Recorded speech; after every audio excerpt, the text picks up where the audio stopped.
Hi everyone, so welcome to the next in my video series going through some of the most common, most popular poems for both the AQA and the EdExcel GCSE English Literature 9 to 1 syllabus. So today's one, I'm going to focus on one of my personal favourites, Catrin. And it's a poem that is quite simple but can cause problems for students. I've come across students in the past who find this poem quite hard to relate to and quite hard to understand the message of it. So I thought that's why I would take you through this one today. So in terms of the context that you need to know for the poem then, it's perhaps not quite such an easy one. So I find sometimes the modern poems can be harder to get your context in, perhaps, than some of the older poems. But there are a few points that you can consider. So Gillian, Clarke, the poet, has said this is an autobiographical poem. It's inspired by her own daughter, who is called Catrin, and it's about the relationship that she's had with her own daughter. So it's about, thoughts and emotions she has actually experienced. So in that sense, it's very different to My Last Duchess, which is a dramatic monologue, and Browning is creating a character and going inside the mind of the Duke. This is Gillian Clarke exploring her own feelings and emotions, and that creates, I think, a really genuine emotional experience in this poem that helps us empathise. And I've just popped that quote there as well. This is a quote when she's asked about why she wrote this poem. This is the quote. She says, sums it up: "Why did my beautiful daughter have to become a teenager?" So the poem is really all about that. It's about, that battle between mother and daughter as they kind of separate into two independent people, but at the same time two people who are always going to be joined. They were joined literally from the very, very beginning. So to break it down to the story, as I say, much more simple story than My Last Duchess. It moves between the past and the present. So we start with Clarke exploring what happened at Catrin's birth. And then, this idea of the birth between them being sort of a physical, metaphorical fight between them as well, and the really complicated emotions that a mother experiences. And then it moves into the present of Catrin as a teenager, that they're still reenacting this fight between them all the time. And it's talking about this really complicated relationship that the mother and the daughter have, of loving each other, being intensely connected to each other, but also wanting to be separate from each other. So in terms of form, the main thing that really stands out for this poem is the fact it's split into two stanzas. So, and in a poem that's all about trying to divide, trying to separate from each other, trying to establish an individuality, I think that physical division of the poem into two is really important. The two halves, but of course they're connected all the time, and they can't escape from this connection. There's lots of caesura and enjambment that I'll point out as we go through the poem. But again, I think, where there's caesura and enjambment, again, it's that battle of joined. Enjambment, the lines run into each other from one to the next. The lines are literally joined, like Catrin and Gillian Clarke. And then caesura, which is where you have breaks in the middle of a line of poetry. And again, I'll point these out as we go. But obviously, caesura creates the opposite effect. Enjambment gives a beautiful flow to a piece of writing. Caesura makes it feel very, static, very broken up. And in terms of form, it doesn't have a sort of set form like some of the other poems, so we would call it free verse. It's not conforming to a certain set of rules. So let's have a look. We'll go through the poem sort of section by section. Fortunately, it's a lot shorter than My Last Duchess, so this video should be quite a bit shorter. It starts with Gillian Clarke, obviously speaking directly to Catrin. It's very direct, and starting with that personal pronoun as well, right from the beginning. Very, very intensely personal. I can remember you, child. So we know that we've gone back into the past with Catrin. She's recalling, the experience, what it was like in the hospital, that hot white room. And again, white, the different connotations here, how it kind of had, cleanliness, but also quite kind of sterile, emotionally blank as well. And that's, if you think about the experience of having a child as well, it's a very strange beginning. You don't start, for the majority of women, it doesn't start in your own home. That experience starts, in a strange environment. And she's remembering, watching all these normal things at the window, watching the people and cars taking turn at the traffic lights. And I actually remember something very similar with my son when I had to stay overnight with him. And I remember something similar of sitting in the room, looking out of the Dartford Bridge and seeing the cars crossing over. And it feels very strange when you've just gone through the most intense, life-changing experience anyone can ever go through to see everyone else just going about their normal lives. And I think that's what, Gillian Clarke is experiencing here as well. Her whole world's been turned upside down, and yet at the same time, it just keeps going on as normal. And then again, repetition of I can remember you. She's drawing on her memories, very much focused on the past here. And our first fierce confrontation. So we've got the alliteration there of those quite harsh sounds, first fierce, as well, kind of echoing the fight, the physical fight between them. And the fact that this use of the word confrontation. So that's, not the word we normally expect to use to describe giving birth. Bringing your child into the world.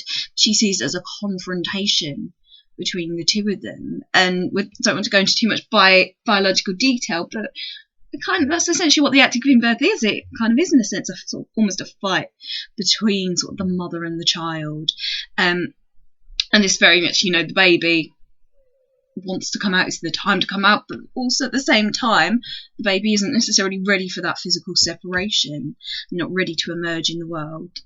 And then this metaphor, this really kind of central metaphor at the heart of the poem, the tight red rope of love, which we both fought over.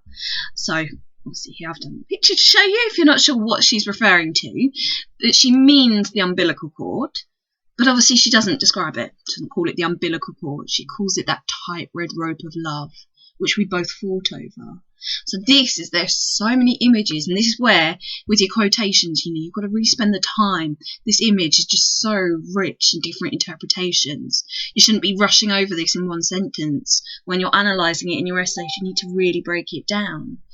So, obviously, the umbilical cord, it's the thing that sustains the baby whilst the baby is growing inside the mother's womb. So it is made out of love. It's the thing made out of love. It's the symbol of the connection between the mother and the child. And yet, these words, using tight can suggest kind of pain with that, sort of not being able to breathe. And so, similarly with rope as well, which actually describes it as a rope of love. Rope, we can have ropes for safety, but we can also have ropes. Ropes are associated with death, with strangling as well. So she's feeling in that image, all these different emotions. Got the lovely alliteration again here as well, and red rope as well, kind of emphasising that more aggressive feel to this image. And then she says, it's the red rope of love which we both fought over.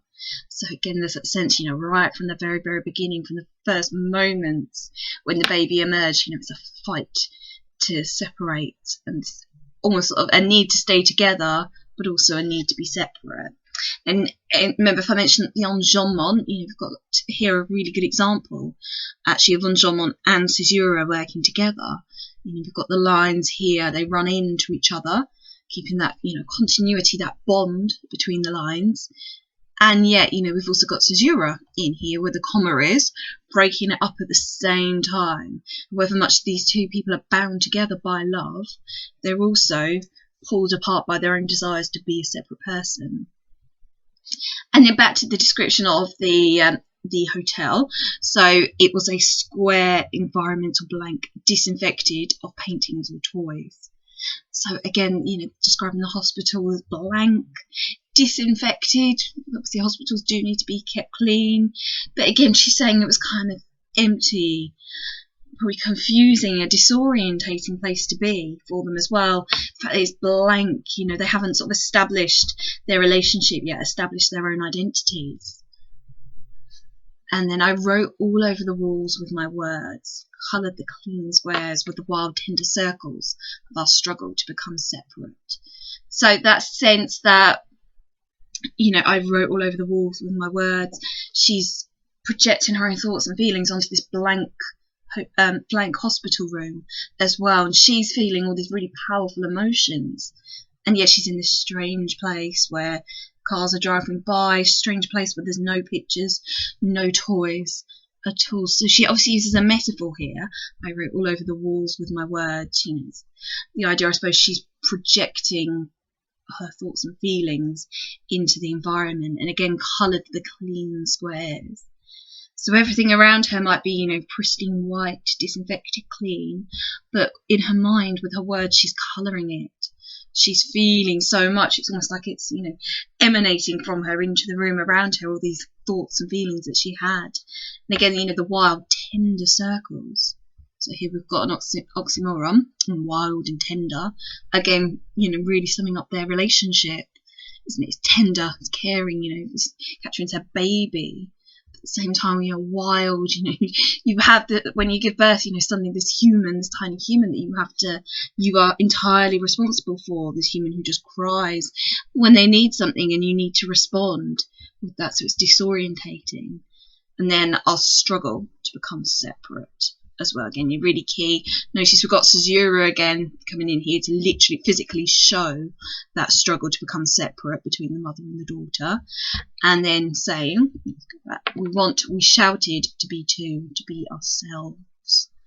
So they love each other, they're connected to each other, and yet, you know, they need to be separate people at the same time. And I think Gillian Clarke's describing that very overwhelming sense when you're a new mother, of suddenly your identity, perhaps you sometimes feel like your identity doesn't matter anymore. You're expected to give 100% of yourself over to this tiny person. So as much as you love them, as much as they're the centre of your world now, there is a kind of conflict going on as well.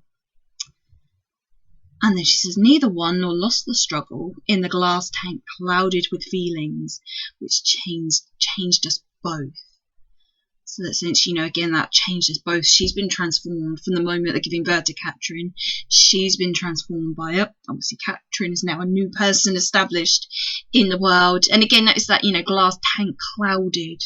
The idea of the clouded, the metaphor there of the feelings like clouding up the glass tank. We assume she means by the glass tank, you know, the cot that they would put the baby in the hospital. But yeah, again, being clouded. And it's again this sense, you know, the feelings, the emotions, the words are taken on a kind of physical sense. She's feeling such strong, powerful emotions at this moment with her newborn daughter that, you know, they're literally, you know, she's writing it on the walls, colouring in the blank white squares, clouding up the glass tank with it. And it's, you know, that word clouded as well, you know, it's not clear. They can't see completely clearly in this moment. And then we switch time frame quite abruptly to the present as she's writing this, and that's still I'm fighting you off as well. You know, that sense of time, that kind of sense of frustration in there. You know, they've been fighting since the day Catrin came out, and that fight is still going on. Their relationship is still going to be complex, difficult. And then as you stand there with your straight, strong, long brown hair and rosy, defiant glare. So again, beautiful characterization of Catrin here. You know, the straight, strong, long brown hair, even, you know, just those images, simple words, but implying that's, you know, real strength that is coming off Catrin there. And that, again, rosy, defiant glare. So we've got, again, a bit of an oxymoron here. Rosy suggesting kind of pleasant, innocent, but actually her stare, you know, it's defiant glare. She's not prepared to do what she's being told. So again, you know, that sense almost of Gillian Clarke not being able to make up her mind about Catrin. On the one hand, you know, she's beautiful and innocent, and yet on the other hand, she's defiant. She's, you know, glaring at her. She's angry, and there's kind of a strength and ferocity there as well. And then she says, you know, as they're having these arguments, bringing up from the heart's pool that old rope. So again, you know, the heart's pool here, that idea, you know, right from deep, these feelings are buried deep in her. Pool kind of suggesting depth within her. So every time they have these arguments, it's bringing up all these memories of the day that Catrin was born, and that contradiction that's always been there in their relationship.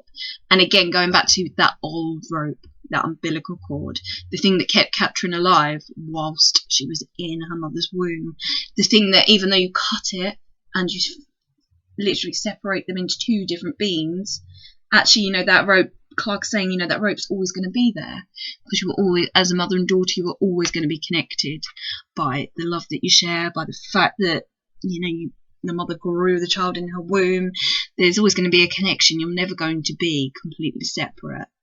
And then, you know, the use of these verbs here, these present participles, tightening about my life.